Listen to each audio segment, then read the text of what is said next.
Hi guys, இன்னைக்கு morning duty. அதனால காலையிலேயே நட்ஸ்லாம் போட்டு ஓட்ஸ்லாம் சாப்பிட்டு முடிச்சுட்டு கிளம்பிட்டேன் சீக்கிரமே. போகிற வழியில் இவனுங்க அட்டியில் புதுசாக ஒரு கருப்பன் ஜாயின் பண்ணியிருக்கான். அவனையும் பார்த்துட்டு இவனுங்கெல்லாம் விளையாண்டுருந்தானுங்க. அப்புறம் நேராக போய் நின்னேன். கரெக்டாக ஜிப்னி வந்துருச்சு. இன்னைக்கு ஞாயிற்றுக்கிழமனால ஜிப்னியே ஃபுல்லாக ஃப்ரீயாக இருந்துச்சு. நான் மட்டும்தான் இருந்தேன், டிரைவர் முன்னாடி ஓட்டிகிட்டு இருந்தான். அப்புறம் ஒரு வழியாக ஹாஸ்பிட்டல் போயிட்டேன்.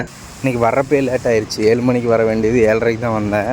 ஆனால் அதுக்கும் ஒரு காரணம் இருக்குது. இன்றைக்கி ஞாயிற்றுக்கிழமை ஓபிடி லீவு. அதனால் இன்றைக்கி பொறுமையாக வரலாமே அப்படின்னு ஒரு இதில் வந்தேன். அதே மாதிரி தான் இங்கே யாருமே இல்லை, ஈஆரே ஃப்ரீயாக தான் கிடக்கு. அப்புறம் கொஞ்சம் நேரம் கழித்து 7-Eleven போய்ட்டு ஒரு காஃபி குடிச்சிட்டு வந்துட்டேன். சும்மாவே தான் இருந்தேன். அப்புறம் ஈவினிங் 3 மணி போல் டியூட்டி முடிஞ்சுது. ஜிப்னிக்காக வெயிட் பண்ணிகிட்டே இருந்தேன். அப்புறம் ஒரு வழியாக ஜிப்னி வந்துச்சு. டியூட்டி முடிச்சுட்டு இப்போ தான் வீட்டுக்கு போயிட்டுருக்கேன். வெயில் 28 டிகிரி தான் அடிக்குது. ஆனால் சுத்தமாக முடியல. இந்த ஊரில் அது ஒரு பிரச்சனை இருக்குங்க. நம்ம ஊர் மாதிரி இல்லை. வெயில் எவ்வளோ அடித்தாலும் நம்ம ஊரில் தாங்கிக்கிற மாதிரி இருக்கும். இது ஒரு மாதிரி எரியும், ஸ்கின்னெல்லாம் கருமம். எப்படி தானோ தெரில. ஒரு வழியாக ரூமுக்கு வந்தாச்சு. ஏப்பா